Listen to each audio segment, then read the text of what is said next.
بالله من الشيطان الرجيم. أعوذ بالله من الشيطان الرجيم. بسم الله الرحمن الرحيم. بسم الله الرحمن الرحيم. وما تأتيهم من آية وما تأتيهم من آيات من آيات ربهم من آيات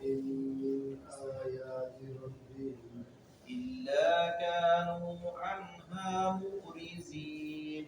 إلا كانوا عنها معرضين. وإذا قيل لهم أنفقوا وإذا قيل لهم أنفقوا مما رزقكم الله مما رزقكم الله قال الذين كفروا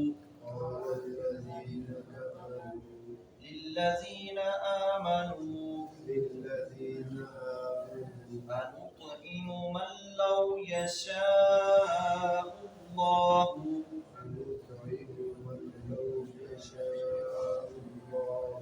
أطعمه إن أنتم إلا في ضلال مبين.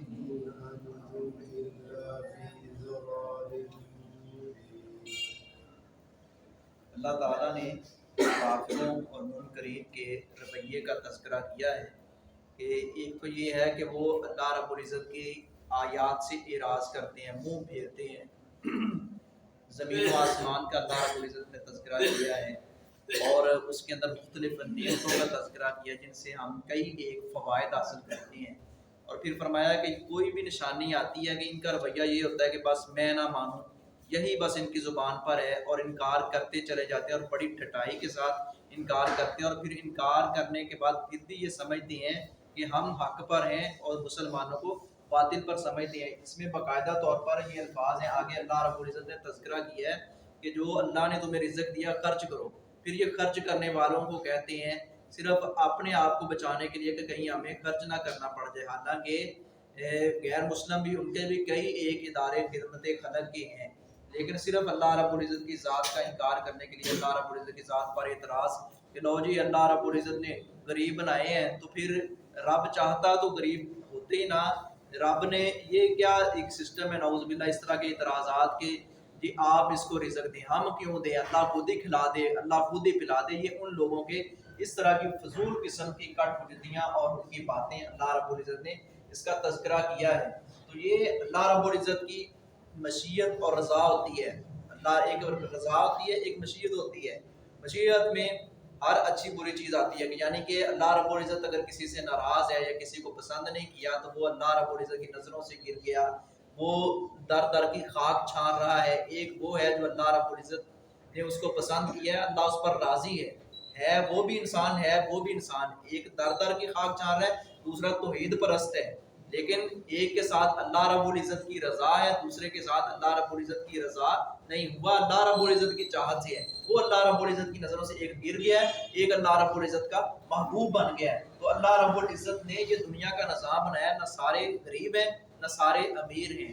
امیروں کی آزمائش اللہ رب العزت امارت سے کرتے ہیں اور غریبوں کی آزمائش غربت سے کرتا ہے کہ امیر خرچ کرنے کا کتنا حوصلہ رکھتا ہے اور غریب ایسی حالات میں صبر کتنا کرتا ہے.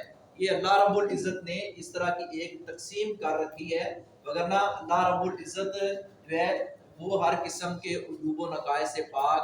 یہ نہیں کہ اس کے خزانے میں کوئی کمی ہے، نعوذ باللہ باقی لوگوں کو مل گیا، ان کی باری آئی تو ان کو نہ مل سکا، ایسا نہیں ہے. یہ دنیا دار الامتحان ہے اور دار الجزا جہاں ہم نے جانا ہے. اللہ رب العزت ہم سب کو وہ کامیابی عطا فرمائے.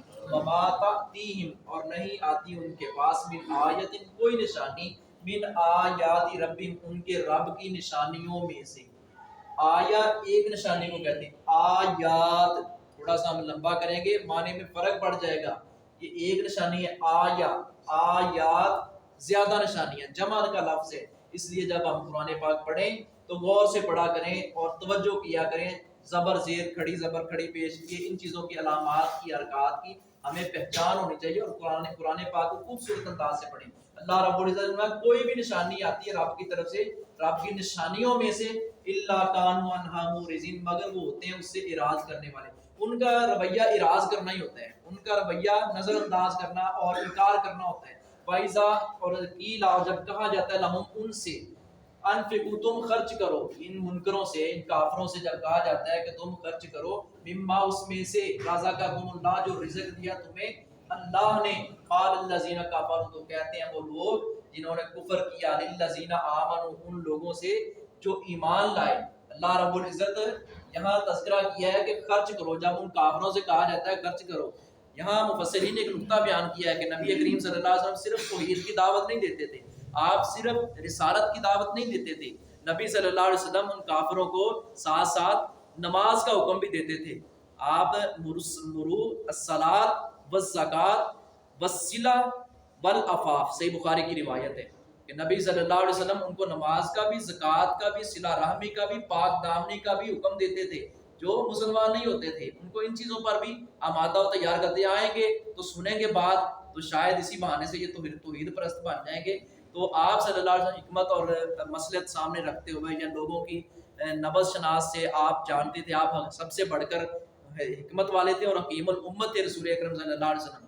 تو حضرت ابو سفیان رضی اللہ عنہ سے جو سوالات کیے تھے ہرقل نے کہ وہ نبی صلی اللہ علیہ وسلم جن کی بات کی جا رہی ہے وہ کس چیز کا تمہیں حکم دیتے ہیں، انہوں نے یہی فرمایا تھا وہ نماز کا حکم دیتے ہیں، وہ ہمیں زکوٰۃ کا حکم دیتے ہیں، وہ ہمیں پاک دامن رہنے کا حکم دیتے ہیں، وہ ہمیں رشتہ داروں کو جوڑنے کا حکم دیتے ہیں۔ تو نبی صلی اللہ علیہ وسلم ان چیزوں کی دعوت دیا کرتے، قرآن بھی کہتا ہے، یہی آیت کو ہم پڑھ رہے ہیں نا، تو اللہ رب العزت نے ان کافروں سے فرمایا کہ جب ان سے کہا جاتا ہے، ایمان والے کہتے ہیں کافروں سے او بھائی خرچ کرو، حالانکہ وہ خرچ کرنے والے کافر کرتے بھی ہیں، ان کے ادارے میں نے عرض کیا آپ بھی جانتے ہیں، لیکن صرف جب بات آتی تھی کہ اسلام ہمیں قبول نہ کرنا پڑ جائے، ہم اسلام کے دائرے میں اور یہ سرکل ہمارے اوپر عائد نہ ہو جائے، یہ اس بات کا انکار کرنے کے لیے وہ ہیلے بہانے ایسے بناتے تھے۔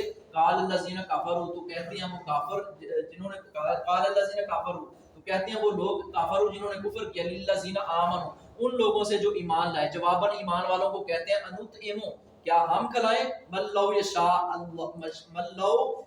اللہ ان کو اگر چاہتا اللہ تو کھلا دیتا، اطعمہ ان کو کھلا دیتا، ان انتم نہیں ہو تم الا فی ضلال مبین مگر کھلی گمراہی میں۔ یہ کافر کہہ رہے ہیں، منکر کہہ رہے ہیں کن کو؟ مسلمانوں کو، کہ تم کھلی گمراہی میں ہو۔ جس نے بھی توحید کی، رسالت کی، خیر کی بات کی یا نیکی کا لوگوں کو حکم دیا ہے، رکاوٹیں بنی ہیں اور انبیاء کرام کے راستے میں سب سے بڑھ کر رکاوٹیں آئی ہیں۔ تو ہمیں چاہیے کہ ہم انبیاء کرام کے مشن کو اپنائیں بھی، اس کو آگے بڑھائیں بھی۔